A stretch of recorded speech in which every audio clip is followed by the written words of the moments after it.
Hello, everyone, and welcome to this episode of Ignition Time. President Biden has signed the $1.9 trillion American Rescue Plan. The IRS is hard at work trying to send out the $1,400 stimulus checks. The $300 a week is being implemented by state unemployment benefit systems so that it extends beyond the 14th of March and extends all the way through the 6th of September, Labor Day. This is new information from Ignition Time as we explore the next move from the Biden administration. We also have some new numbers as far as unemployment benefits are concerned and what could potentially be the reshaping of the role of President Biden, now positioning himself through the Democratic engine as the Crusader for the poor. Let's check out this article on your screen from the New York Times. With the relief plan, Biden takes on a new role, Crusader for the poor. President Biden's new role as a crusader for Americans in poverty is an evolution of a politician who had focused on the working class and his Senate work on the judiciary and foreign relations. Here's a quote from the New York Times article. During the presidential campaign, Mr. Biden spoke about rebuilding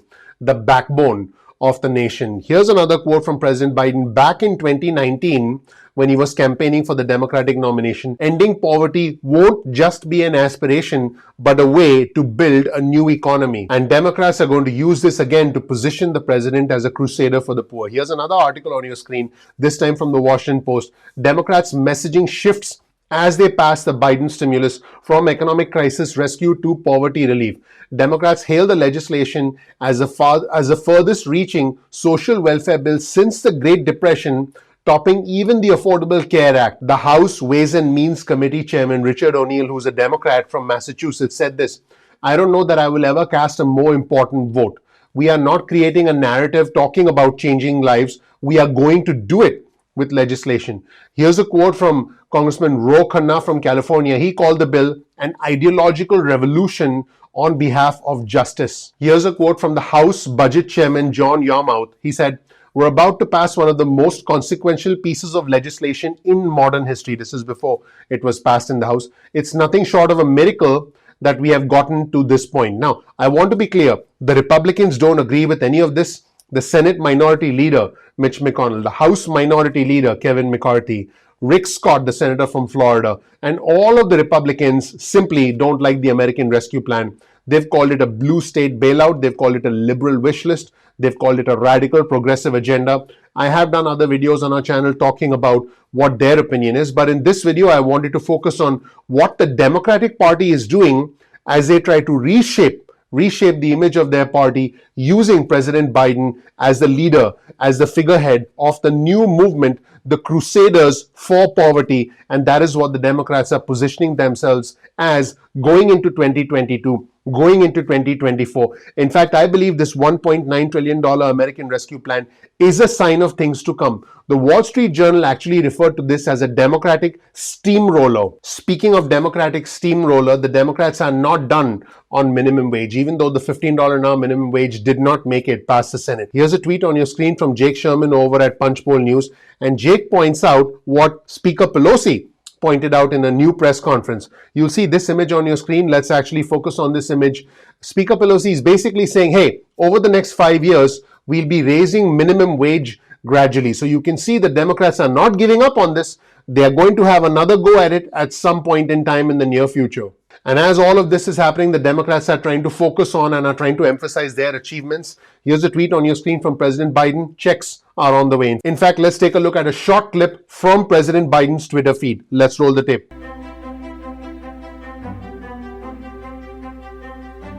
And as all this is happening, the US economy is showing even more signs of rebounding. Here's a headline of an article on your screen from Bloomberg. U.S. jobless claims hit lowest since November with more vaccines. As more and more vaccines are being distributed, as more and more people are essentially taking the shot, the US economy is recovering and businesses are starting to reopen. In fact, initial jobless claims fell by more than what was forecast as the restrictions are starting to ease and people are getting back to work. And claims for federal unemployment insurance did indeed go up. Now, when I say federal unemployment insurance, I'm talking about programs like the PUA program that are funded by the federal government. According to new reporting from Bloomberg, initial claims for pandemic unemployment assistance, the PUA program, rose by almost 42,000 to 478,000 in the week ending the 6th of March. The PUA eligibility was actually expanded recently to include individuals who won't work because they are afraid of contracting the pandemic, and this could be contributing to the increase in the number of individuals on the PUA program right now. And as all this is happening, there are some states like Texas, Mississippi, and Wyoming that are actually easing restrictions. In other words, they are encouraging businesses to reopen. They are removing capacity limits for dining and gatherings, and this may contribute to the unemployment rate falling in those states. And when we look at the national trends, things are actually starting to look better across the board. Here's a headline of another article on your screen from Bloomberg. U.S. job openings climbed in January to an almost one-year high.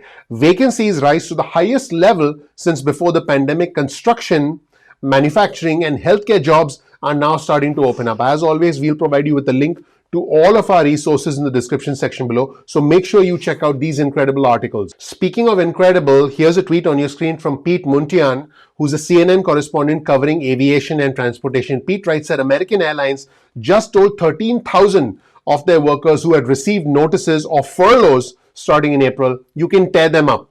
That's because the House passed the $1.9 trillion stimulus plan, which extends the payroll support program, the paycheck protection program, which is going to be used by airlines and by many other industries to keep their employees on payroll. In fact, let's show you this letter on your screen that was sent by American Airlines to their employees, basically saying, hey, it's incredible that Congress has passed the package, the president has signed this into law, and now essentially you folks are not laid off and you can tear off those furlough notices that you got because you can get to keep your job. And as the political realities shift for the Republicans and as the Democrats essentially seize control of the narrative and project what they've done to the American people through press releases, through national addresses, through TV addresses, which President Biden has now started to do more and more of. Here's something that's interesting. Here's an article on your screen published by Bloomberg.